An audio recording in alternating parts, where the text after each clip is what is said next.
Chapter 1. The Portrait's Curse. The manor exhaled death the moment Evangeline crossed its threshold. It wasn't the cold, though winter had seized the stone corridors of Ravenshold with skeletal fingers, turning her breath to silver ghosts. It wasn't the silence, though it pressed against her eardrums like deep water. It was something older, something that lived in the walls themselves, in the ancient timber and blackened plaster that had witnessed centuries of sorrow. Her solicitor had left an hour ago, his carriage wheels grinding away through fog as thick as burial cloth. The inheritance papers lay on the mahogany desk in the library, a sprawling estate in the Yorkshire moors, left to her by a grandmother she'd never met. Great Aunt Isadora, the letter said, dead these 20 years. And now, impossibly, the manor was hers. Evangeline pulled her shawl tighter, moving deeper into the house. Candlelight, from the silver candelabra she carried, carved a wavering sphere of gold through the darkness. Portraits lined the walls, stern-faced ancestors with eyes that seemed to track her passage. Their judgment hung like humidity. The east wing called to her. She didn't know how she knew to go there. It was as though invisible threads had been sewn into her blood, pulling her toward some inevitable destination. Her rational mind, the part that read Dickens and attended charity galas, and had never believed in anything she couldn't see, whispered warnings. The servants had mentioned the east wing only in whispers, and had refused to dust it. Unlucky, the housekeeper had said, her weathered face creasing into something like fear. But Evangeline had always been drawn to unlucky things. The corridor narrowed. Her candle flame bent sideways as though blown by invisible breath, though no windows were open, no draft apparent. Dust motes caught the light like tiny stars suspended in amber. Her footsteps sounded wrong on the floorboards, too soft, as though the house itself was muffling her passage, keeping her secret. And then she saw it. The portrait hung in an alcove at the end of the corridor, framed in black wood carved with symbols she couldn't decipher, Gothic knots and what might have been religious iconography, worn smooth by centuries of fingers tracing their edges. The painting was enormous, at least 7 feet tall, and depicted a man, but man seemed insufficient for what she was seeing. He stood in 3/4 profile, dressed in the formal wear of another era, deep crimson velvet with silver embroidery that seemed to shimmer in the candlelight, though that was impossible. A miracle of the artist's skill, she told herself, though her hands had begun to tremble. His dark hair fell past his shoulders in waves of deepest black.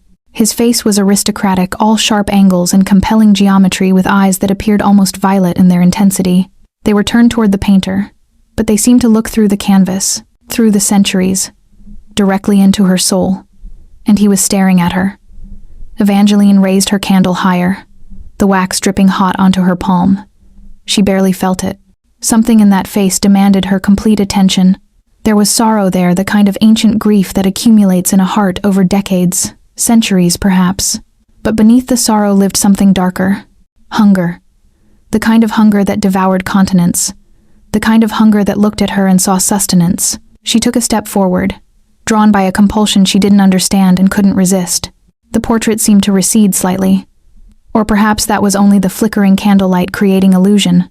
His eyes, Christ, those eyes remained fixed on hers. There was no pity in them, no mercy, but there was recognition, as though he had been waiting for her across the centuries, holding his breath in this painted prison.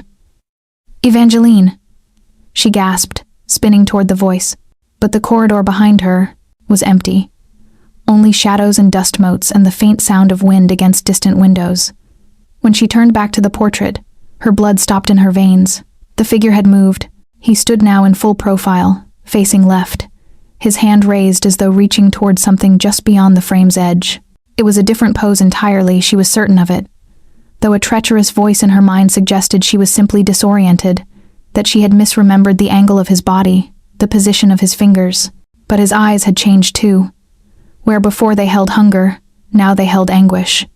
The expression of someone reaching for salvation and finding only void. "Impossible," she whispered. The candle flame guttered suddenly, nearly extinguishing.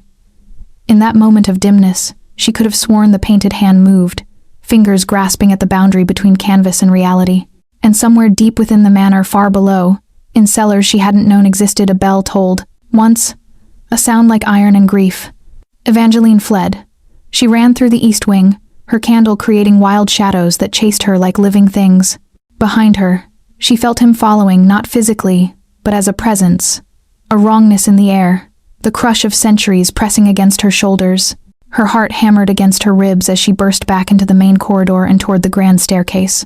She didn't stop until she had barricaded herself in the master bedroom on the second floor, the door locked and furniture piled against it as though physical barriers could keep out something that existed between one moment and the next. The house settled into its night sounds around her, wind moaning through the eaves, the ancient groaning of wood and plaster. And beneath it all, something else, a sound like breathing, or like distant weeping, or like the faint rustle of velvet against stone. Evangeline sat on the edge of the four-poster bed, her hands still shaking, and tried to convince herself it had been a trick of exhaustion and candlelight. Inherited estates were supposed to be charming, romantic, even, not haunted by painted eyes that followed you across the darkness, by voices that knew your name, by the inexplicable certainty that something ancient and terribly dangerous was waiting for her to surrender her defenses. Outside, the wind picked up, and somewhere in the manor, the portrait hung in its shadowed alcove, and in the darkness of the painted canvas, in the depths of those violet eyes, something turned its attention fully toward the mortal woman who had finally come home. The hunt had begun. Chapter 2. The blood fever. Sleep was a mercy that didn't come. Evangeline lay in the darkness, listening to the manor breathe around her. Every creak of floorboard, every groan of settling stone seemed to carry intention, as though the house itself was pacing, restless with waiting. She had left the candles burning, half a dozen of them, scattered around the room in a pattern that approximated safety, though she knew, even as she arranged them, that fire could not truly ward off what haunted this place, what haunted her. By dawn, she had convinced herself to be rational. The portrait had not moved. Her mind, overwhelmed by the strangeness of inheritance and solitude and an ancient house full of other people's ghosts, had simply played tricks. It was a phenomenon well documented in literature, the isolation of a young woman in a large estate, the susceptibility to Gothic imaginings. She would write a letter to her friend Charlotte in London. She would laugh about it over tea. The laughter caught in her throat by midday. The fever had started as a warmth in her fingertips, a pleasant sensation she attributed to the hearth fire she'd built in the library. But by early afternoon, it had spread to her palms, her wrists, crawling up her arms like vines of heat. Her maid, Ellen, had taken one look at her flushed cheeks and insisted on drawing the curtains, as though sunlight itself had become dangerous. "Shall I fetch the physician, miss?" Ellen asked, her young face pinched with concern as she pressed a cool cloth to Evangeline's forehead. "No." The word came out rougher than she intended. "No, physician. I'm simply tired. The journey was arduous." But it wasn't tiredness. It was something moving through her blood like fire and silk. Something that made her skin hypersensitive to every touch of fabric, every movement of air. The most peculiar sensation was the thirst, an insatiable, gnawing thirst that no amount of water could satisfy. She had drunk 3 pitchers, and her throat felt like parchment. And beneath the fever, something else, dreams, or perhaps memories that weren't hers. She saw candle-lit corridors she had never walked, tasted wine that tasted of copper and starlight, heard music, a waltz perhaps, or a requiem played on an instrument with too many strings. She saw a face superimposed over her own, eyelids, aristocratic, anguished, eternally hungry. By evening, Ellen had grown sufficiently alarmed to send for the village physician despite Evangeline's protests. Dr. Hartwell was a thin, skeptical man with the bearing of someone who had seen too much to be easily impressed by supernatural anxieties. He took her pulse with clinical efficiency, examined her throat, and declared her perfectly healthy. "Not even a fever, Miss Evangeline," he said, though his eyes betrayed uncertainty. "Temperature is quite normal. Are you certain you haven't simply been imagining?" "I'm not imagining anything, Doctor. Hartwell." She pulled her hand away from his touch, unable to bear the weight of it against her skin. "I feel as though my blood is burning." He exchanged a meaningful glance with Ellen, the look physicians reserved for young women prone to hysterical complaint. Sometimes, after a loss, or during periods of stress and change, the mind manifests physical symptoms. "I recommend rest, calm, and perhaps some of this." He produced a small blue bottle filled with a murky liquid. "Tincture of laudanum. A few drops in water before bed. It will ease your anxieties remarkably." After he left, Evangeline threw the bottle into the fire and watched it shatter, the liquid inside burning with colors that shouldn't exist in nature, purples and greens, and something that looked almost like blood. The night came again, and with it, the dreams became more vivid. She stood in a garden beneath a blood-red moon, and the flowers bloomed in shades of crimson and violet. Roses with thorns like obsidian reached toward her, and their stems wept blood into the soil. A figure moved through the garden, always just beyond her reach, always receding when she tried to approach. His voice reached her across the impossible distance, speaking in a language she didn't know but understood perfectly. "Come to me. Your blood calls to mine across the centuries. Come." She woke, gasping, her nightgown soaked through with perspiration, her heart racing like a hunted thing. The house was silent. Even the wind had stilled, as though the world itself held its breath. Unable to bear the confinement of her room any longer, Evangeline rose and dressed in the darkness. She didn't light a candle. Instead, she seemed to move through the manor by instinct, her feet finding corridors she'd never consciously walked, down the grand staircase, through halls lined with watching portraits, toward the east wing. "No," some rational part of her mind protested. "This is madness. You must resist." But the fever was a living thing now, a second heartbeat, and it pulled her forward with inexorable force. She found herself at the alcove. The portrait hung in its frame of black wood, and in the moonlight streaming through a nearby window, his face was clearly visible. He had changed position again. Now he stood facing forward, his violet eyes turned directly toward where she stood. His hand was no longer reaching. Instead, it lay over his heart, and his expression held such profound longing that it made her breath catch. "I'm going mad," she whispered. And in response, the portrait seemed to shimmer. Not move exactly, the brush strokes remained in place, but shift somehow, as though he existed simultaneously on the canvas and in the space before it. The air around her grew cold enough that her breath became visible, and she smelled something that made the fever in her blood spike dangerously. Leather and midnight rain and old stone. And beneath it all, a scent like copper, like iron, like blood. Her hand rose of its own volition and touched the canvas. The moment her skin made contact, electricity shot through her arm. White light exploded behind her eyes. She saw glimpsed, really, in fragments that made no logical sense, a man in candlelit chambers, his hands covered in ancient script, his voice pleading with something vast and terrible and divine. She saw blood, rivers of it, and a price, paid with something far more valuable than flesh.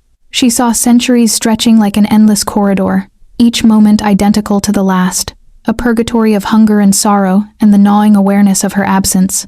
And she understood, with the kind of knowledge that burns into the bones, that he had been waiting for her, not for a lifetime, for lifetimes. Across centuries, across the fragile barriers between the living and the damned, he had waited for this moment when his painted eyes would finally lock with hers. The fever spiked. Evangeline cried out and jerked her hand back, but not before she felt something impossibly soft brush against her palm, a touch like velvet and ice, like sorrow and hunger married into one devastating caress. She ran from the portrait, but she already knew the truth that no amount of distance could change. Whatever she had inherited when she took possession of Ravenshold Manor, it was far more dangerous than property or wealth. It was a man, or what remained of one, and he had just learned that she was real. Chapter 3. The Aristocrat's Dark Invitation. 3 days passed in a haze of fever and visions. Evangeline abandoned all pretense of normalcy. She stopped bothering with breakfast. Ellen grew increasingly alarmed, insisting on calling the physician again. But Evangeline locked her out of the bedroom with words that came from somewhere deeper than her conscious mind, cold, autocratic, utterly brooking no argument. The fever had become part of her. Her skin burned against the cool silk of her nightgowns. Her blood sang in her veins with a rhythm that wasn't quite her own heartbeat. And at night, she walked. She walked the corridors of Ravenshold as though she'd inhabited them for centuries instead of days. Her feet found passages she had no conscious memory of, led her to rooms that seemed to exist partially outside of normal space. A library where the books glowed faintly on their shelves, their pages filled with symbols that hurt to look at. A music room where a piano played itself, its keys moving as though pressed by invisible fingers.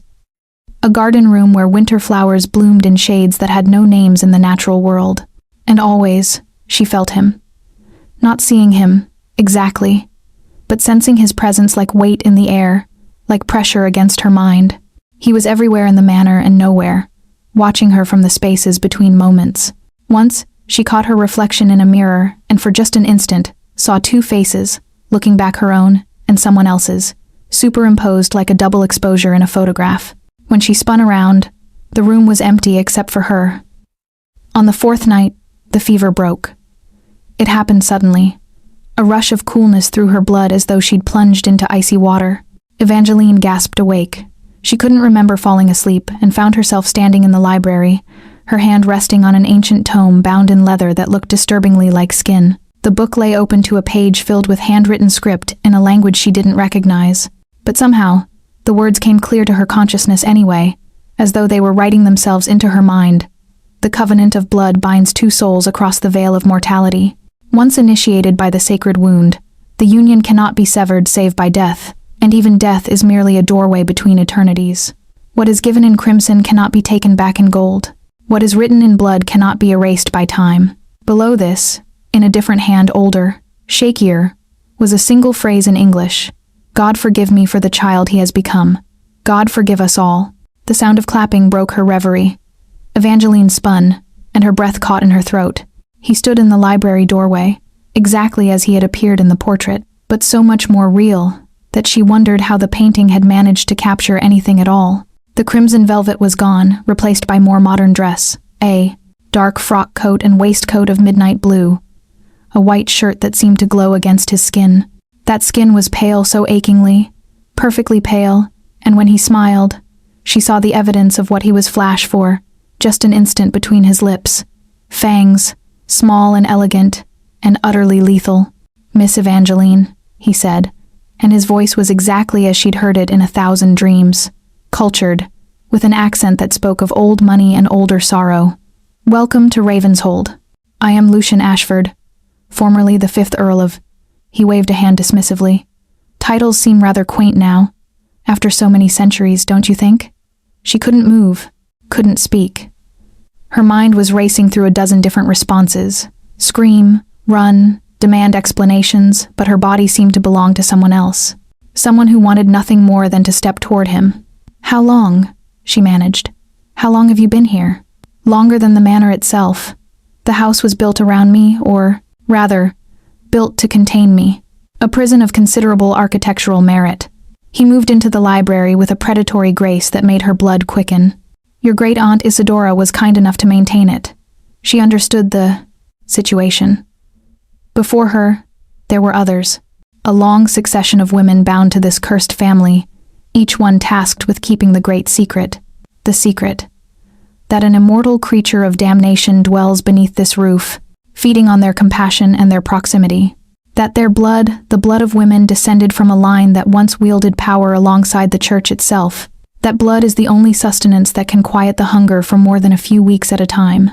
He stopped a few paces away from her, maintaining distance as though he didn't trust himself to come closer. "They were companions to my isolation, those women before you. Some wept, some tried to flee. One attempted to burn the manor down with me in it. A sound that might have been laughter, though it contained no humor. I appreciated her passion, at least." Evangeline forced steel into her voice. "And what do you want from me?" "The same thing I've wanted for the past 4 centuries. The same thing that has driven me to the edge of madness and beyond." His violet eyes, she could see now they weren't violet naturally, but had turned that color from some otherworldly transformation fixed on hers with an intensity that felt like it might burn her alive. "Forgiveness." The word hung in the space between them, enormous and impossible. "Forgiveness?"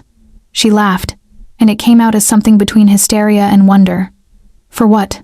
For being a vampire? For living in my inherited manor? For," her voice broke, "for making me feel as though my blood is singing in my veins? For being cursed into this existence by the very God my family served? For being given this hunger, this eternal thirst, and then presented with the one thing in the world that could ever satisfy it, knowing all the while that touching it would damn you as surely as it has damned me?" He took a step closer, and she could see the effort it cost him, muscles tensing, fangs lengthening, eyes flashing to something older and more monstrous beneath the aristocratic facade.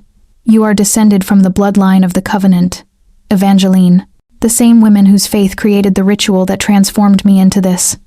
Your blood doesn't just sustain me, it calls to something holy in the damnation, something that remembers the man I was before I became this." She found herself moving toward him, drawn by a force more powerful than fear, more primal than reason. Then why not simply take it? She whispered. You've had 4 centuries of companions. What stops you from— Because I love you, he said, and the words carried the weight of impossible centuries. Because I have loved you since before you were born, felt your presence approaching across the years like a star, moving through the void. And because if I feed the hunger now, without her consent, without making her understand what it means, I will have become exactly what the curse intended, a monster unworthy of anything but damnation. He reached out, and his fingers, cold and gentle, brushed a strand of hair from her face. Where he touched, her skin blazed. So I ask you, Evangeline, not as the creature you see, but as the man who has waited longer than your entire ancestry. I ask you to come to the gardens tomorrow night, when the blood moon rises. I ask you to decide, with full knowledge of what you face, whether you are willing to bind yourself to me, not as a mortal bound to a vampire, but as 2 souls recognizing each other across eternity. He stepped back, removing his touch, and she felt the loss of it like a wound. Come, he whispered, or don't. Either way, I am finally, at last, free of the curse of hoping. Chapter 4. The Blood Garden. The blood moon rose like an accusation. Evangeline stood in her chamber, watching it climb the sky through the eastern window, massive and terrible and the color of wounds. It seemed impossible that something so obviously unnatural could exist. Surely someone in London, someone in all of England, must be commenting on it, must be afraid. But the world beyond Ravenshold had never felt further away. She wore the dress that had been laid out on her bed, while she slept a gown of midnight silk, so perfectly tailored that it might have been created specifically for this moment. Trimmed with silver lace that caught the moonlight, it made her look like something between princess and specter. Her dark hair fell in waves down her back, unbound, more wanton than any respectable woman would allow. When she caught her reflection, she barely recognized the woman staring back. The fever had left her changed. Her skin had taken on a luminescence it hadn't possessed before, as though some essential quality had shifted in her molecular structure. And her eyes, her eyes had grown darker, more intense, with flecks of color that seemed to shift between green and something almost amber depending on the angle of the light. She was becoming something other than purely human, and the knowledge thrilled her more than it terrified her. The gardens were accessed through a set of French doors on the ground floor that she would have sworn were locked, but they opened at her approach as though the manor itself had been waiting for this moment. The air outside was cold enough to take her breath, but she didn't feel it as discomfort, more as a sharpening of sensation, a clarification of existence. The gardens stretched before her in a landscape that belonged to no temperate English countryside. Instead, moonlit paths wound between roses that bloomed in blacks and deep crimsons, their petals seeming to glow with some internal luminescence. Statuary carved in grotesque elegance marked corners where shadow pooled like water angels with broken wings, cherubs with predatory smiles, saints with empty eye sockets. And at the heart of the garden, beneath an arch of intertwined branches that looked like no tree she could name, stood Lucian.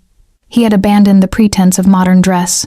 Instead, he wore what he must have worn in the centuries before, when he had been something approaching human, medieval robes of deep red and black, embroidered with symbols she recognized from the ancient book she'd found in the library. His hair fell in waves to his shoulders, and without the constraint of fashion, he looked older, wiser, and infinitely more dangerous. But it was his face that stopped her heart. The facade of the aristocrat was entirely gone.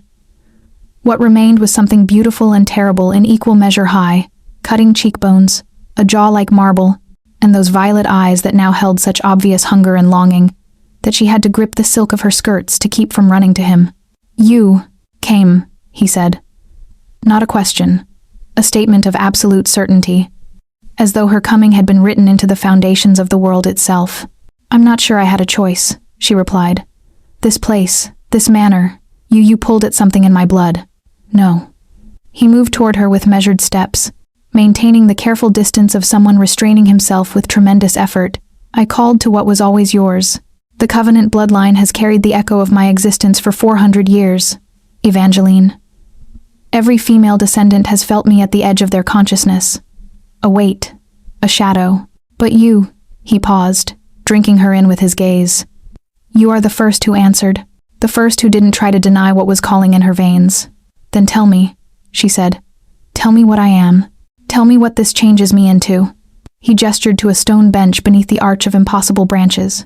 She sat, and he remained standing, clearly unable to trust himself to be too close, too vulnerable, to physical proximity.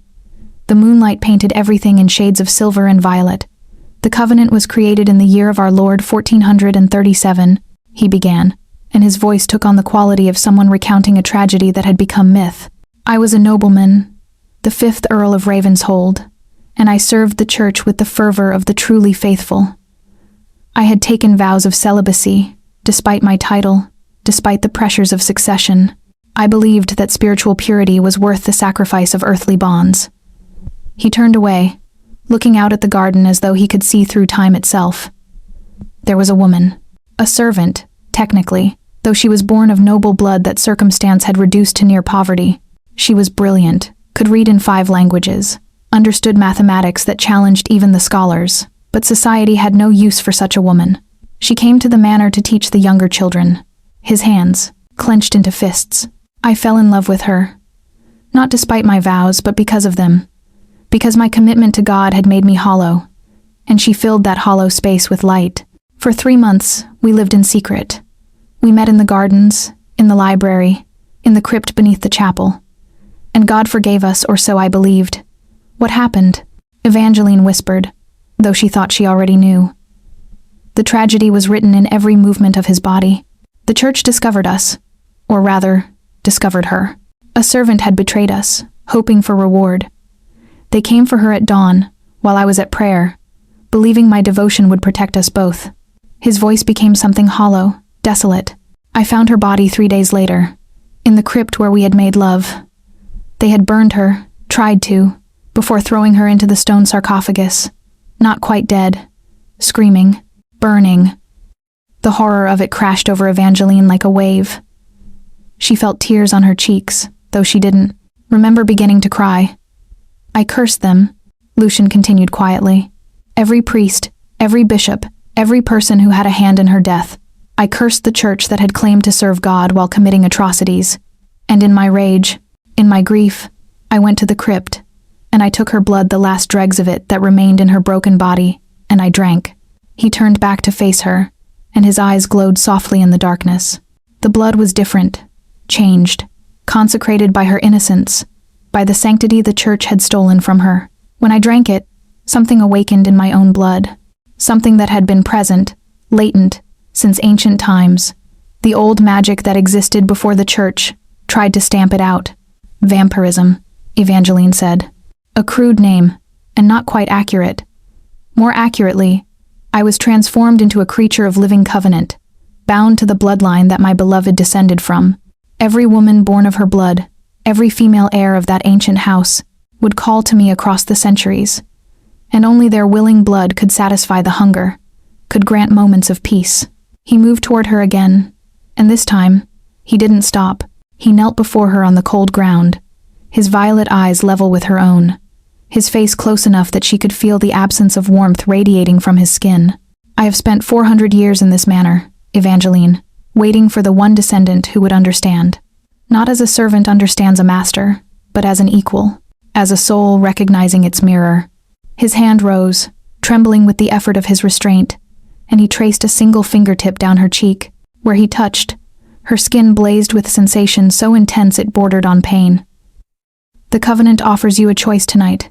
You can refuse me, truly refuse, with your full will, and the connection will break. You can return to your normal life, and I will spend another 4 centuries in darkness, waiting for the next echo of her blood. Or... He paused, and the weight of the moment crashed down upon them both. Or you can offer your blood freely, not as sustenance, but as consent. The ritual of binding can occur only in the moment of the blood moon, and only with a willing participant. If you do this, Evangeline, you will be transformed. Not into a vampire, you will retain your mortality, your humanity, your soul, but you will become something more. You will become my covenant, my anchor, my salvation. And I, in turn, will become your eternal protector, bound to your will, unable to deny you anything. And if I do this? She asked, her voice steady despite the storm raging in her chest. What becomes of us? We have until the sun rises, he said softly. After that we must choose. immortality, bound together, or the curse continues, and I am once again alone. The blood moon illuminated the garden in shades of crimson and shadow. Evangeline looked at this man, this ancient, terrible, beautiful creature, and felt the covenant blood in her veins respond to his presence like a compass finding north. "Then teach me," she whispered. "Show me what this means." Chapter 5.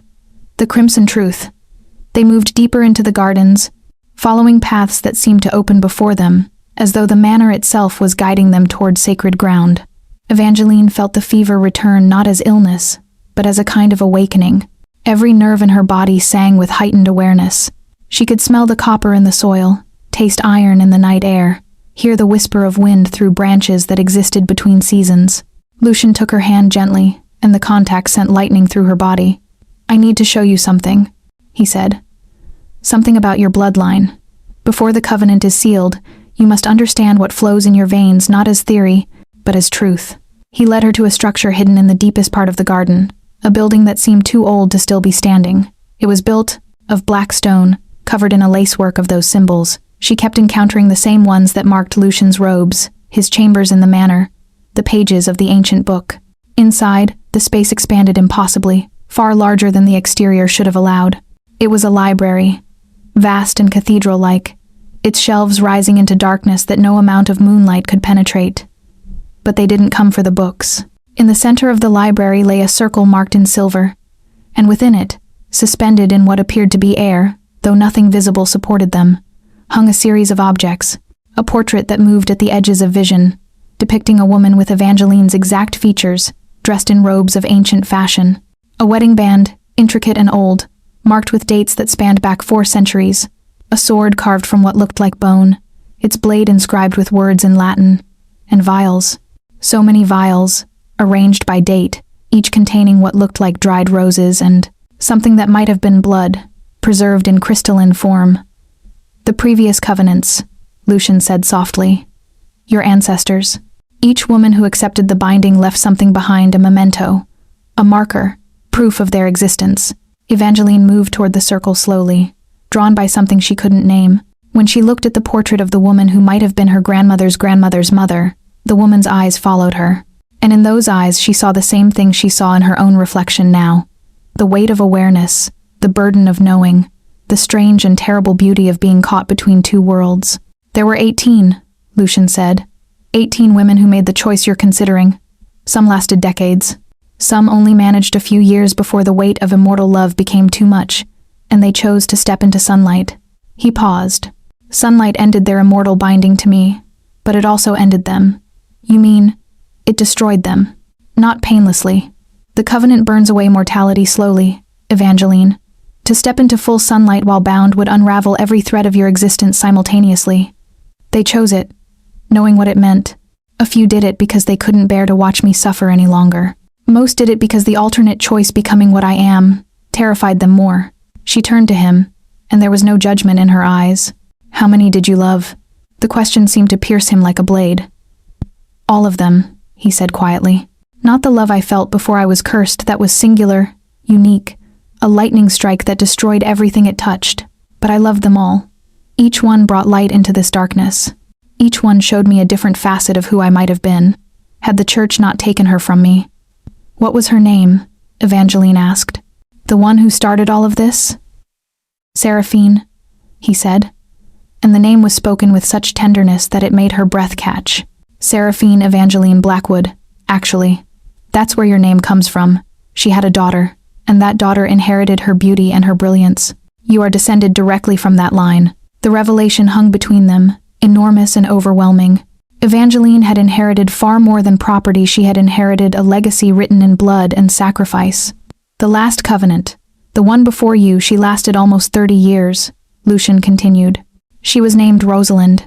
She chose to remain bound longer than any of the others, because she believed we could find another way, some way to break the curse entirely." He paused, and his voice took on a quality of profound regret. "We couldn't. By the end, the hunger was consuming her as well. She had taken to cutting her own wrists to feed me, thinking that if she could simply give enough, perhaps the cycle would break. It never did." He moved to the circle and knelt, his fingers tracing the silver markings. "The truth is," Evangeline, the covenant cannot be broken, only ended. Either you refuse me now, and I sleep again for another century or two until the next woman carrying the bloodline comes of age, or you bind yourself to me, and we have eternity however long you manage to sustain it before the weight becomes unbearable. That's not much of a choice, she said, moving to stand beside him. No, he agreed. It's not. Which is why I'm telling you now, don't do this. Refuse me. Walk out of this manor tomorrow. Change your name, marry a mortal man, and live a normal life. You have that gift most of the covenants never realized they did. Evangeline knelt beside him, taking his impossibly cold hand. You feel pity for me. You believe that binding myself to you would be a curse. It is, he said flatly. Then why do I want it so desperately? She brought his hand to her heart, placing his palm over the wild beating. Why does every cell in my body cry out for you? Why can I feel your presence like a second heartbeat in my blood? Lucian's eyes closed, and when they opened again they had transformed. The violet was gone, replaced by something deeper, something that held the weight of centuries and hunger, and a love so profound it bordered on madness. Because, he whispered, the covenant chooses as much as it is chosen.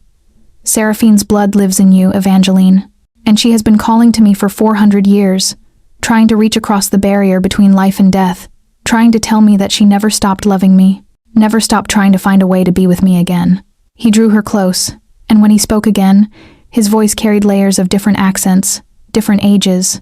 For a moment, Evangeline could have sworn she heard other voices beneath his women speaking in languages both ancient and modern, all of them saying the same thing. Come, yes, finally, please. The blood moon sets in 3 hours, he said. When the ritual is complete and your blood mingles with mine, you'll understand. You'll feel all of them. Every covenant who came before. Their memories, their loves, their sacrifices. You won't be alone in this, Evangeline. You never will be. Outside, the moon continued its descent toward the horizon. Somewhere in the manor, clocks ticked off the remaining hours of mortal time, and in the impossible library at the heart of the gardens, 2 figures, one living, one damned, prepared to write the final chapter of a curse that had lasted longer than empires. Chapter 6, The Binding. The ritual chamber had been waiting for them all along, hidden behind a door in the library that Evangeline didn't remember seeing before. But when Lucian opened it, the space beyond seemed inevitable, as though it had been part of the manor's architecture since its foundations were laid. It was a cathedral beneath the earth that was Evangeline's first thought, though it could never have been hidden from notice. The ceiling soared impossibly high, carved, with constellations that didn't correspond to any earthly sky. The walls were stone, ancient and worn smooth by centuries of footsteps, and along them burned candles that gave off light without smoke, illuminating everything in a glow that seemed to come from the walls themselves. At the center of the chamber lay an altar carved from black marble, and upon it rested 2 silver chalices filled with a liquid that seemed to hold captured starlight. The covenant requires sacrifice, Lucian said, his voice echoing strangely in the vast space. Not of flesh, not of life, but of the mundane. You must offer something that binds you to your mortal existence, something you treasure, something that represents the life you're choosing to leave behind. Evangeline touched the locket at her throat, her mother's locket, containing a curl of her mother's hair and a miniature portrait painted by a master hand. It was the last thing of her mother's, kept through decades, never surrendered. Without hesitation, she unfastened it and placed it on the altar beside the chalices. Your turn, she said. Lucian moved to the altar and drew forth a ring from beneath his robes. It was simple gold, worn smooth by centuries of wearing, and when he held it to the candlelight, Evangeline could see the faintest inscription inside. Seraphine, forever. His hand trembled as he placed it beside her locket. Now, he said, we speak the words. They must be spoken in the original language, the language the church tried to suppress when they came for the covens. Your blood will recognize it, even if your mind does not. He took her hand and led her to stand on opposite sides of the altar. Then, in a voice that seemed to resonate from the very stones of the earth, he began to speak. The language was nothing like English, nothing like French or Latin, though it carried echoes of them all. It was older, stranger, composed of sounds that seemed to originate from the back of the throat, and also from somewhere deeper, somewhere in the blood itself. Evangeline found that she could understand it, could feel the meaning unfolding in her consciousness, like flowers blooming. I stand at the threshold between life and eternal night, between the mortality of flesh and the immortality of covenant. I offer my blood freely, not in sacrifice but in binding, not in servitude but in sovereignty, not in fear but in love that has learned to wear the face of hunger. She found herself repeating the words, her voice harmonizing with his in a duet that sounded like it might tear the world apart. The candles burned brighter, the light growing until it was almost painful to look at. The symbols on the walls began to glow, and Evangeline could feel something vast and ancient, stirring beneath the earth, something that predated the church, predated Christianity, predated perhaps even humanity itself. When the words reached their crescendo, Lucian drew forth a blade. It was fashioned from the same, bone-white material as the sword in the library, and when it caught the light, it seemed to sing. He made a shallow cut along his wrist, and blood bloomed, not the red of mortal blood, but something deeper, something that seemed to hold all the colors of midnight within it. Evangeline didn't hesitate. She held out her own wrist, and he drew the blade across her skin with infinite gentleness. The pain was sharp, but brief, and then her blood was flowing bright red, and vital, and alive. They extended their arms across the altar, and their blood dripped into the chalices below, mingling, creating new constellations in the captured starlight of the blessed wine. The moment their blood touched, the world fractured. Evangeline gasped, her vision exploding into 1,000 images simultaneously. She was standing in a candlelit chamber in 1437, watching as a young man in priest's robes dropped to his knees before a young woman with dark hair and eyes filled with ancient wisdom. She was standing in a garden in 1521, watching as a woman in elaborate Renaissance dress drank from a chalice and wept as a vampire's memories flooded her consciousness. She was standing in a bedchamber in 1687, watching as a woman with curls and lace laughed at something her immortal lover had said, and then closed her eyes forever as he drank the last of her tears.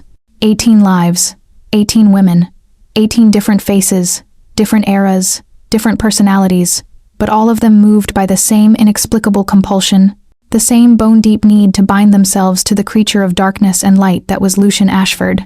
And underneath all of them, she felt her Seraphine, the original, the first, the one whose love had inadvertently created this beautiful, terrible curse. Her presence in the Covenant bloodline was so strong that she might have been standing in the chamber with them, might have been speaking through Evangeline's mouth when she whispered, "I love you. I will always love you, across eternity, across death and resurrection, across every incarnation of my blood, I love you." When Evangeline's vision cleared, she found herself in Lucian's arms, cradled against his chest. His lips were pressed to her temple, and he was weeping, actually weeping, tears of blood that tracked down his cheeks like liquid rubies. "Welcome," he whispered, "to eternity." She pulled back to look at him, and saw that her wrist had already healed, leaving not a scar but a mark, a symbol matching those on the chamber walls, burned into her skin as though branded by the ancient magic itself. Lucian showed her his own wrist, marked with the same symbol. "We are covenant," he said. "One heart, one blood, one fate. Everything I know is now yours. Every memory, every century, every moment of hunger and despair, and transcendent joy." As if to prove it, he pressed his forehead to hers, and the connection between them opened like a door. She could taste his memories, centuries of them, scrolling past like film. The moment he first saw Seraphine in the gardens of his childhood home, the way her laughter sounded like bells, the texture of her skin beneath his fingers, the smell of her hair like roses in rain. She felt the moment the soldiers came, felt the agony of her death, felt the transformation that had burned through him when he drank her blood and became something other than human. And beneath all of it, she felt his love. Not romantic in any conventional sense, but something deeper and more primal. A need so fundamental that it had rewritten the laws of heaven and earth to satisfy it. When the connection faded, Evangeline found that she was no longer entirely human. She could see in perfect detail despite the darkness. She could hear the heartbeat of every creature for miles around. She could smell the copper and blood from rooms away. But most importantly, she could feel the absence, the place where her mortal limitations had been, now gone. The sun rises. "In an hour," Lucian said softly. "We must decide, now, while the covenant is still fresh. If you choose immortality with me, the light will transform us both. We can walk in daylight together, though never stand in direct sun. We will have eternity, however long eternity chooses to last." He paused, and she could feel the weight of the question before he asked it. "Or if you wish to remain mortal, bound to me but aging while I remain frozen in this moment. We have that path as well. The previous covenants chose it. You would die eventually, and I would sleep until the next bloodline bearer came of age. Evangeline rose and moved to the altar, looking down at her mother's locket and Seraphine's ring, resting side by side where she had placed them. The symbols on the walls glowed softly, and in that glow, she could almost see the faces of the women who had come before, watching, waiting, curious to know what she would choose. She thought of Rosalind, cutting her own wrists to feed him. She thought of Seraphine, burning in the crypt. Her last act, one of love even as she died. She thought of all the versions of herself that existed across centuries, all the lives she had lived and would live again. I choose immortality, she whispered. Not because I'm not afraid, but because love that is supposed to end in darkness seems like the cruelest curse of all. When the sun rose over Ravenshold Manor, it illuminated a garden where two figures stood hand in hand, waiting for transformation. As the first rays touched their skin, they didn't burn. Instead, they began to glow brilliant and terrible and beautiful like stars that had learned to walk on Earth. Chapter 7. The Hunter's Reckoning. The transformation lasted until noon. Evangeline spent the hours discovering her new existence in breathless increments. Her skin still felt like skin, still held warmth, but a warmth that came from without, not within, drawn from ambient energy in a way that defied mortal physiology. Her reflection was no longer certain. In some mirrors, she appeared perfectly solid. In others, she seemed translucent, a ghost of a woman superimposed over a shadow. Your form is still settling, Lucian explained as they moved through the manor's corridors, her hand never leaving his. You exist partially in our reality and partially in what we call the Covenant realm, the space between heartbeats where vampires truly dwell. Give it a few days. You'll stabilize. But there was no time for comfort, for exploration, for the honeyed hours they might have stolen together. The hunters came at dusk. The first sign was a ringing of bells, not the church bells of the village, but something stranger. A sound that made Evangeline's new senses recoil. It came from the gates of the manor, carried by a wind that smelled of holy water and iron determination. No, Lucian breathed, and Evangeline felt his entire body go rigid. It's not possible. They've never come this far north, never found us. Who? She asked, though she already knew the answer from the taste of genuine fear in the bond they now shared. Fear something she had never imagined this ancient vampire capable of. Inquisitors, he said. The Church's answer to creatures like me. They've existed since my transformation, hunting down vampires and witches and anything else the faith deemed unnatural. But they've always been contained to the continent, to London at worst. Ravenshold is protected.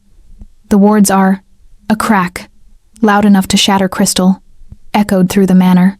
One of the windows in the great hall exploded inward, and symbols carved into its frame protective runes. Evangeline realized blazed violet and then faded to ash. They're breaking through, Lucian said grimly. Someone has given them knowledge. Someone has told them about the Covenant. His violet eyes locked on hers. Listen to me carefully. There is a chamber beneath the North Tower, warded in ways even the Inquisitors cannot penetrate. You go there, you stay there, and you don't come out regardless of what you hear. Do you understand me? I understand nothing of the sort, Evangeline said, drawing herself up. I am not some mortal to be hidden away. If they capture you alive, they will burn you, Lucian said flatly. Not immediately. They'll keep you alive long enough to extract information about me, about the Covenant, about the ritual of binding. They'll use methods that make death seem like mercy. And when they're done with you, they'll use your blood to create a locator, a magical tracking mechanism that will let them hunt me across the world. The bond between them carried the absolute truth of what he was saying. Evangeline felt it settle into her bones, heavy as lead. The sound of the manor's great doors splintering echoed up through the floor. Voices shouted in Latin words of binding and banishment. Ancient prayers transformed into weapons by centuries of focused faith. Go, Lucian commanded. He pulled a key from within his robes, a key of tarnished silver that seemed to absorb light rather than reflect it. This will open the North Tower chamber. It's protected. Stay there until they're gone, and whatever you hear, whatever you feel through our bond, don't try to come to me. What will you do? She asked, though she could feel the answer through the connection, could feel his intent to confront the hunters, to draw their attention and their weapons away from her. What I've been doing for 400 years, he said softly. I will survive." He kissed her then, not gently, but with desperate intensity, as though he could pour his entire existence into that single contact. When they parted, she tasted blood, sweet and intoxicating. Then he turned and walked toward the sound of the hunters, leaving her alone for the first time since the binding. Evangeline ran. The manor seemed to stretch and contract around her, corridors extending, impossibly, staircases leading to places she was certain didn't exist. The North Tower, when she found it, was reached through a passage hidden behind a tapestry so old it was little more than gossamer. The chamber beyond was small, perhaps 12 feet square, with walls carved entirely in the protective symbols she was beginning to recognize. There was a cot, a table, water in silver pitchers, and books, so many books, bound in leather and filled with the kind of knowledge that made her head ache to read. She locked the door with the silver key and sank onto the cot, but didn't stay there. Through the bond, she could feel Lucian. He was in the great hall, facing perhaps a dozen inquisitors. They were dressed in crimson robes marked with elaborate silver crosses, and they carried blessed weapons, blades and staffs and instruments she didn't have names for. Their faith radiated from them like heat, a weapon as devastating as any physical blade. Lord of Darkness, the lead inquisitor, intoned, his voice carrying the weight of centuries of holy authority. "You are bound under the laws of heaven and condemned under the laws of man. Surrender now, and we will grant you the mercy of a swift end." Lucian laughed, actually laughed, and the sound carried no fear, only the weariness of something infinitely ancient confronting children. "I've heard that offer before," he said, "in 1543, in 1687, in 1803. Do you know what's different this time, priest? I have something to lose. I have someone worth defending." He moved, and the hunters gasped. Evangeline had thought she understood what Lucian was, had felt his memories, his strength, his age. But watching him move through the hunters was like watching a performance by a being from another realm entirely. He was impossible, appearing in two places simultaneously, his movements too fast to follow, his form seeming to flicker between solid and shadow. But he was holding back. She could feel it through the bond, the careful restraint, the refusal to kill, though he easily could have. He was driving them toward the doors, herding them like a shepherd with wolves, his only intent to drive them away, until one of the inquisitors made a desperate move. He drew forth a vial of liquid that glowed with sickly purple luminescence, and he hurled it at Lucian. It struck him on the shoulder, and where it touched, his skin began to burn not with fire, but with a kind of magical corruption that spread like infection. Lucian screamed. The sound of his agony ripped through Evangeline like a blade through her heart. She was on her feet before she could think, her hand moving toward the locked door. But some instinct, or perhaps the bond's insistence, held her back. "No," she felt him say through the connection, his mind barely coherent through pain. "Don't. Stay, please." Beneath the manor, the Covenant realm seemed to pulse. Evangeline could feel it calling to her, this space between heartbeats, where she partially existed. And in that space, she could sense other presences, the other covenants, the women who had come before. They were ancient here, ageless, and they were furious. She felt Seraphine's rage like wildfire in her blood. Through the bond, she saw what happened next. The inquisitors collapsed one by one, not dead, but seized by visions so terrible that their minds shattered like glass. The oldest of them wept blood. Another began screaming in a language he didn't recognize, speaking prophecies of his own death. The visions had come from Seraphine, she understood, from the original covenant, burning through Evangeline's blood to reach the hunters and show them the true cost of their faith. When it was over, the inquisitors staggered toward the doors, broken and terrified, their blessed weapons forgotten. Lucian sank to his knees, the corruption still spreading across his shoulder. In the chamber of the North Tower, Evangeline could feel his agony, not just the physical pain, but the deeper hurt of knowing that he had been forced to watch those he protected be violated, even temporarily, by the weapons of the church that had cursed him. She waited until the manor was silent. Then, against his will, against everything he had demanded, she unlocked the chamber and emerged. Chapter 8. The Blood Price.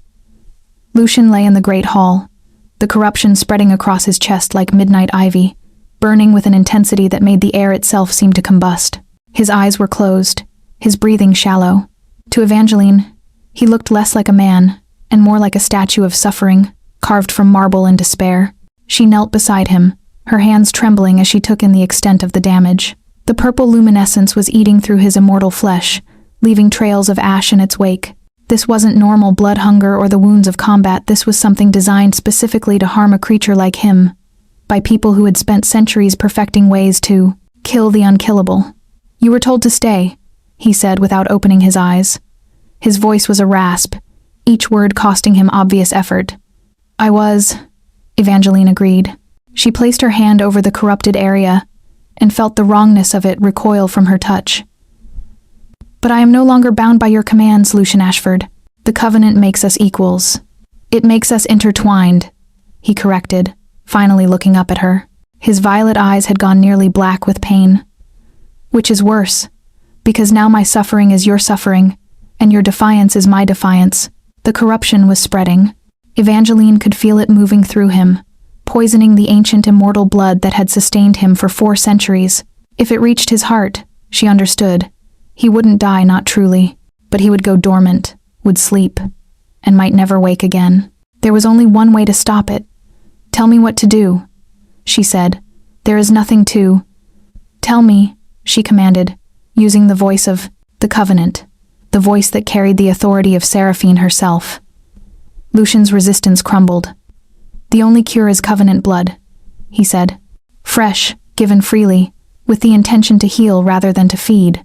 But Evangeline, if you offer that, it will bind you even more deeply to my fate.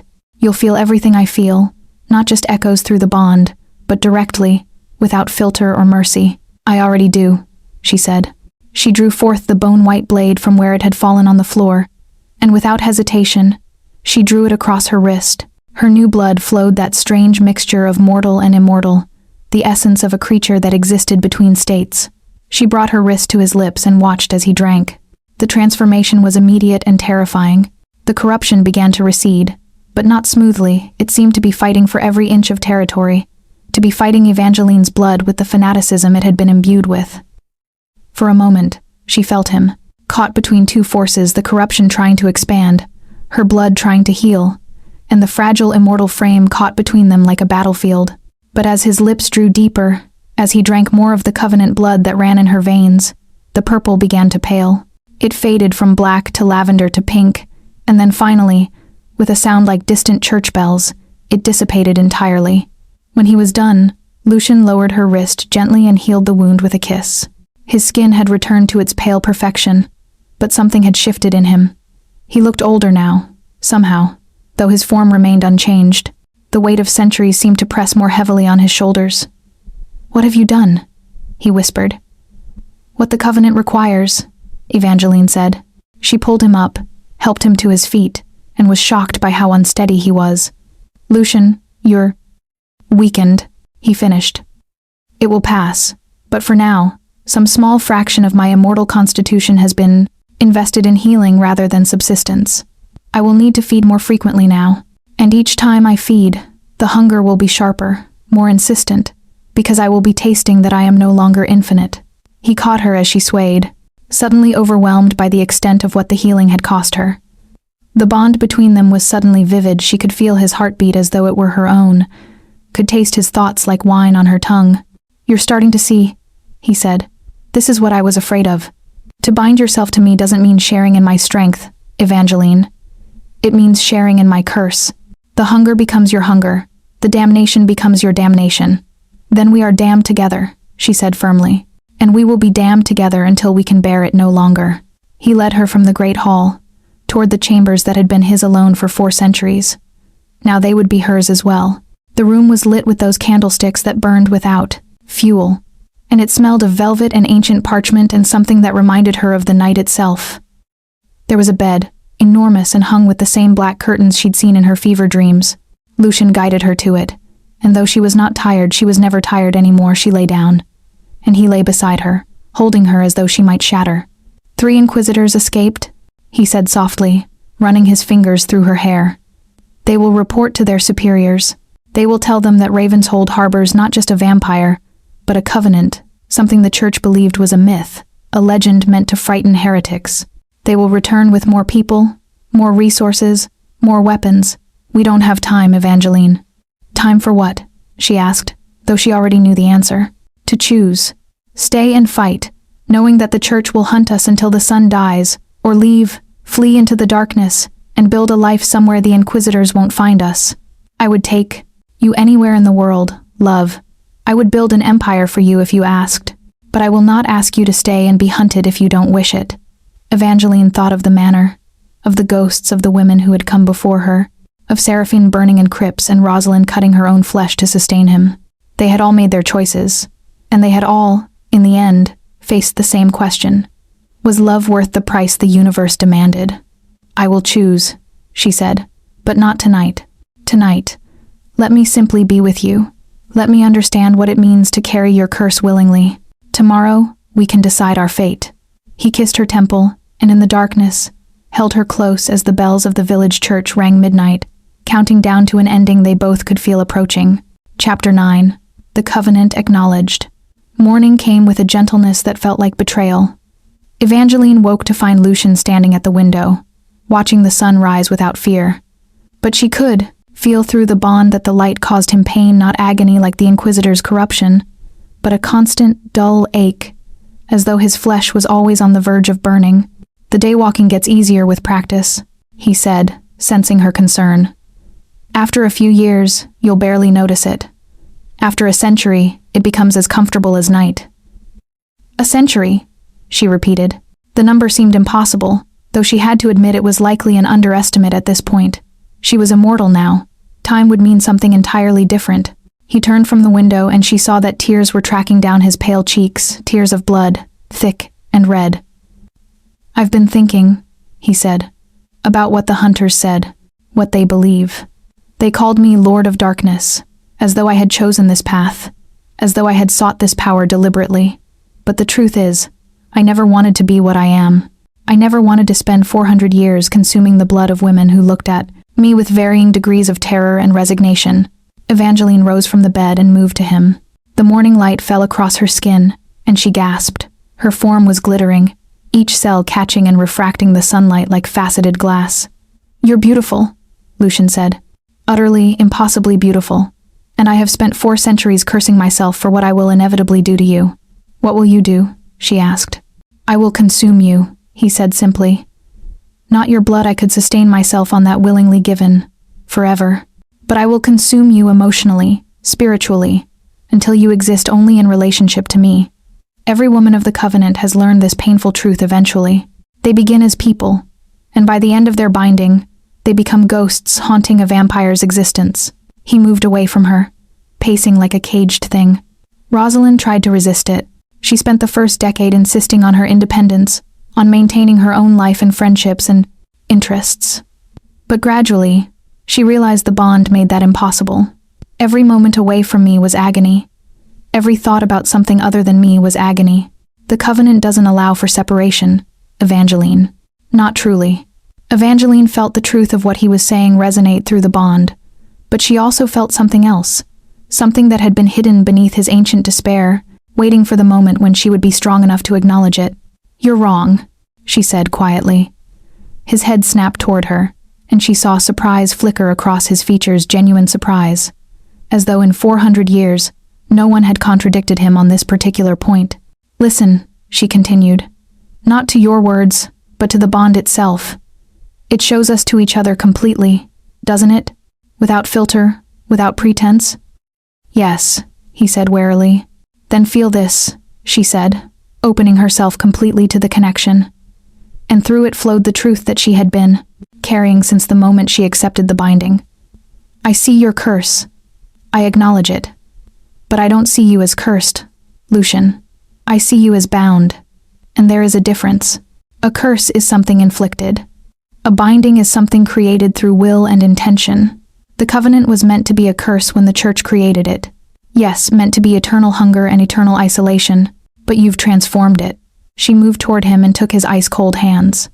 Every woman you've loved, you loved as an equal, as an individual. Yes, the bond consumes some part of them, but it also elevates them. They become part of something vast and ancient. They become immortal in the only way humans can truly achieve immortality, through love that transcends death, through love that rewrites the laws of heaven and earth. You're trying to comfort me, he said, but there was doubt in his voice. I'm trying to make you see what I see, she replied. When I drink from the memories you carry, I don't taste suffering. I taste awe. I taste the wonder of women learning that they were capable of loving something that the world condemned. I taste their strength, their defiance, their refusal to let darkness win. She brought his hands to her heart. And I taste Seraphine most of all. 400 years, Lucian. 400 years, and she has never stopped loving you. Even through death, even through reincarnation through her bloodline, even through the endless cycle of new women bearing her blood, she has never stopped loving you. That's not a curse. That's the most beautiful thing I've ever heard. Lucian sank to his knees, and great sobs racked his frame. Not silent, stoic grief, but genuine, anguished, weeping, the sound of 4 centuries of self-condemnation finally cracking and breaking. Evangeline knelt with him and pulled him close, and through the bond, she could feel him accepting what he had never allowed himself to believe, that he was not damned beyond redemption, that love had not destroyed him, that love was, in fact, the only thing that had sustained him through the endless nights. They stayed there, entangled on the stone floor, as the sun moved across the sky, and when evening came again, when twilight painted the manor in shades of violet and gold, Evangeline felt the bond shift and solidify into something new. It was no longer the covenant of ancient magic and sacred ritual. It was something deeper and more simple, a genuine, mutual, chosen love. Lucian rose and extended his hand to her.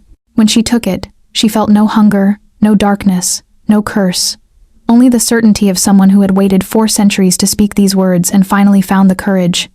I love you, Evangeline. Not because the covenant requires it, not because your blood calls to mine, but because you are brilliant and strong and you have somehow seen beauty in the darkness that is my existence. Will you, not as an immortal servant to an ancient vampire, but as an equal partner, will you build a life with me? Will you stay, not because you are bound by magic, but because you choose, every day, to choose me? And Evangeline, with 4 centuries of women's love singing in her blood, answered him with the simple truth that had sustained them all. Yes. Always yes. Chapter 10. The Shadows Return. 3 weeks passed in something approaching peace. They fortified Ravenshold, replacing the broken wards with ones reinforced by Evangeline's dual nature magic that drew strength from both her mortal blood and her immortal connection to Lucian. The symbols they carved into the walls glowed with a light that was neither warm nor cold, but something in between, belonging fully to neither the living world nor the realm of shadow. She spent her days learning the vast library hidden beneath the manor, reading texts written in languages that predated written language itself. She discovered treatises on blood magic older than Christianity, grimoires written by the last practitioners of the old faith before the church's purge, philosophical works that debated whether vampirism was a curse or a gift, a burden or a blessing. The answer, she learned, depended entirely on who was doing the debating. By night, she and Lucian walked the gardens of Ravenshold and the impossible spaces beyond them. She met the ghost of Seraphine not as a separate entity, but as a presence in the blood, a voice that sang through her veins and whispered secrets in languages only the Covenant could understand. She learned the history of each woman who had come before her, lived fragments of their lives, understood the particular way each of them had loved this man who had become the center of their existence, not because they were forced to, but because they finally understood that he was worth loving. Rosalind came to her in dreams and showed her how to cultivate the gardens so that even poisoned soil would grow roses. Catherine taught her to defend herself, though she was grateful she had never needed the knowledge and practical application. Eleanor shared music songs that had been lost to history but lived on in the blood of the Covenant. And then, on a night when the moon was dark and stars seemed to have abandoned the sky, the wards blazed violet. Not an attack, an arrival. Lucian was at her side instantly. His form shifted partially into shadow, his eyes blazing with the light of ancient fury. No, he breathed. It's not, it can't be. But it was. The figure that materialized within the manor's walls was female, and she was pale in a way that suggested she hadn't seen sunlight in considerably longer than the 3 weeks since Evangeline had been turned. Her hair was white, not from age, but from something else, something that suggested centuries of time wearing at the very essence of her being. And her eyes held the weight of 400 years of love and despair, and endless, endless hunger. "Hello, Lucian," Rosalind said. And her voice was the sound of bells made of ice. "I hear you've finally found a covenant who might actually last more than a few decades. How delightful. How absolutely predictable. Evangeline felt Lucian's shock and pain crash through the bond between them. Rosalind, I don't understand. You chose the sunlight. You made peace with your choice. You were dead? Rosalind laughed, and the sound echoed strangely through the manor, as though it contained multiple voices speaking in harmony. Yes, well, death proved to be something of a temporary condition. The church, in their infinite arrogance, believed they could use my sacrifice to locate you. They performed a ritual over my ashes, speaking prayers of binding and hatred. It was meant to anchor the locator spell to my remains. She moved deeper into the manor, and Evangeline could see now that she wasn't entirely solid. Her form flickered slightly, as though she existed only partially in the current moment. But what the Inquisitors failed to understand, Rosalind continued, is that a covenant's blood doesn't simply vanish, even after the body is burned to ash. The love doesn't dissipate. The magic doesn't end. Instead, it transformed. I became something new, not vampire, not ghost, not mortal. A creature existing purely in the covenant realm, unable to manifest fully in the world of the living, but present enough to observe, to understand, to hunger. She turned her gaze to Evangeline, and there was no malice in her eyes, only a vast and terrible loneliness. They told you I cut my own wrists, I'm sure, that I was desperate, broken, unable to bear the burden of loving a monster. But that's not the full story, is it, Lucian? Rosalind, Lucian began. The truth is, I knew you were dying, Rosalind said. The cure for your wounds grew weaker each time. Your immortal strength was fading, year by year, century by century. And I realized that the covenant had never been meant to sustain you indefinitely. It was meant to bind two souls, yes, but only for as long as both of them could bear it. When the burden became too great, when the love became insufficient to balance the curse, the union was meant to end. One of us would choose darkness, and the other would sleep until the next heir was born. She looked at Evangeline directly now. I chose darkness so that he could sleep. I gave everything, my life, my identity, my existence in the mortal realm, so that he wouldn't have to watch me die slowly, year by year, as the bond consumed me. And now you're here too. Lucian trailed off, unable to complete the thought. To warn her, Rosalind said simply. To tell her that love, no matter how genuine, is not sufficient. The covenant is a beautiful thing, yes, but it is also a trap. And eventually, inevitably, someone will decide that the price is too high. She moved toward Evangeline, and even in her partially manifest state, there was something compelling about her presence. The weight of genuine experience, genuine sacrifice, genuine understanding of what lay ahead. In 30 years, Rosalind said, or perhaps 100, you'll come to a moment where you understand that immortality is not a blessing but a curse. You'll realize that you were human, and humanity was precious, and you traded it away for a man, even a man you love with all your heart, and you'll have to decide if that trade was worth the cost. Enough, Evangeline said, and surprising both of them, her voice carried the authority of the entire covenant, all 18 women speaking through her at once. You don't get to tell my story. You don't get to decide my fate. Rosalind, your sacrifice was beautiful and tragic and real, and we honor it, but you made your choice, and I'm making mine. The difference is, I'm making it with full knowledge of what lies ahead. I'm making it as equals with Lucian, not as his companion, not as his sustenance. We are building something different than what came before. Rosalind's form began to fade, but before she disappeared entirely, she smiled. It was a genuine smile, filled with something that might have been relief. Good, she whispered. That's good. Maybe you actually do have a chance at happiness. Maybe the covenant has finally learned to be something other than a tragedy. And then she was gone, leaving only the faint scent of roses and the memory of 400 years of patience and sacrifice. Chapter 11. Eternal Resolution. 1 year passed, then 2, then 5. The Inquisitors never returned to Ravenshold. Whether they had decided the cost of another confrontation was too high, or whether they had simply decided to focus their resources elsewhere, Evangeline never learned. But the wards held, the gardens flourished, and the ancient manor transformed from a prison of isolation into a sanctuary of love. It was in the 5th year that Evangeline discovered she was changing. It wasn't the supernatural changes those had stabilized within, the 1st year. Her form had settled into something between mortal and immortal, beautiful in a way that didn't seem entirely human but didn't quite seem otherworldly either. Rather, it was the more fundamental change that comes with time and experience, with the settling of the soul into its true shape. She had aged. Not physically, immortality prevented that, but in some essential way. She carried herself differently now, moved through the world with a confidence that came from understanding herself completely. The terror that had characterized her first nights at Ravenshold had transformed into something more complex. Acceptance, not of her fate, but of her choice. "Come," Lucian said one evening, finding her in the library where she had spent the afternoon reading one of Seraphine's personal journals. "There's something I want to show you." He led her through corridors she had walked 1,000 times, but somehow this journey felt different, weighted with anticipation. They descended into the depths of the manor, into the Covenant realm that existed partially beneath the earth and partially in spaces that folded through dimensions. Evangeline still didn't fully understand. At the heart of it all, they arrived at the ritual chamber where they had first bound themselves together. But it had changed. Where once there had been only an altar and empty space, now there was a garden, the most beautiful garden Evangeline had ever seen. It was a garden for the Covenant dead. Flowers bloomed in memory of 18 women, some as simple roses, others as exotic specimens that shouldn't have existed on English soil.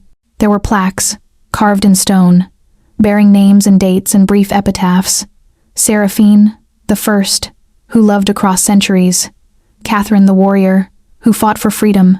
Eleanor, the poet, who gave voice to silence. Rosalind, the sacrifice, who chose darkness so others could live. And at the center, a space reserved for Evangeline herself, when the time came. "I've been tending this place for centuries," Lucian said softly.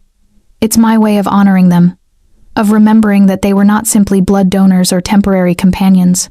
They were women who made conscious choices to love me, to bind themselves to my curse, to transform what was meant to be eternal damnation into something approaching grace." Evangeline walked slowly through the garden, reading each epitaph, feeling the weight of history and sacrifice, and then she understood what Lucian was doing. "You're preparing me," she said, "for the moment when I choose to end this." "Yes," he said simply. "When you're ready, not before, perhaps not for another century or two. You can choose. You can walk into the sunlight and be freed from the Covenant.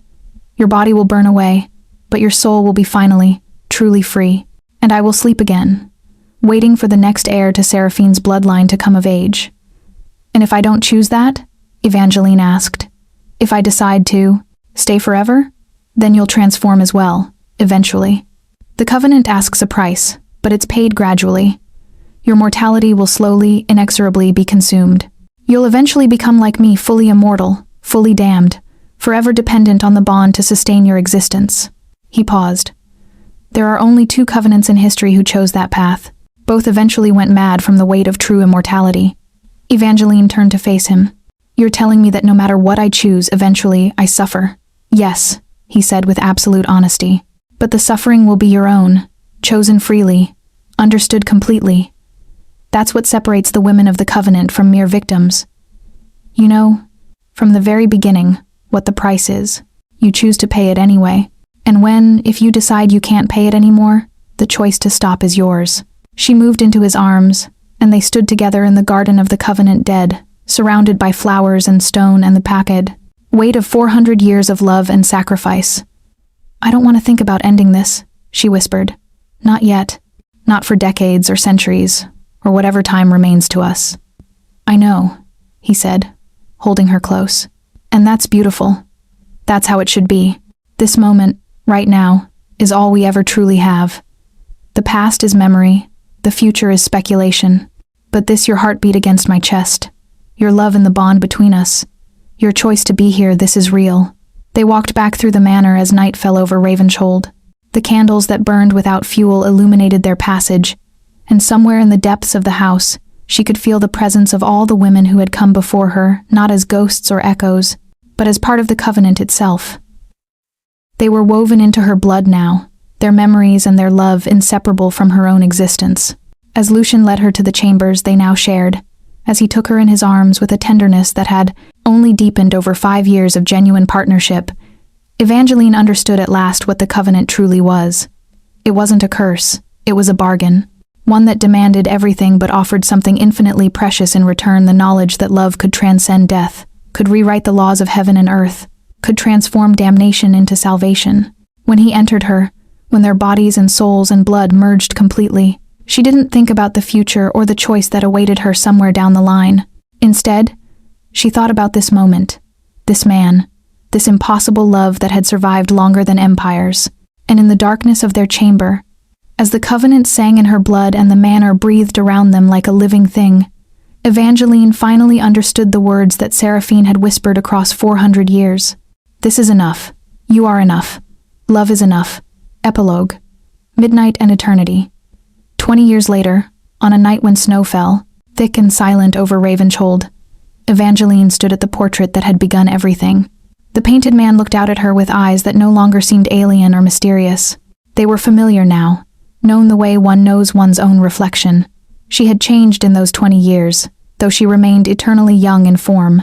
Her eyes held depths they hadn't possessed before, and when she smiled, it was with the wisdom of someone who had lived far longer than her years suggested.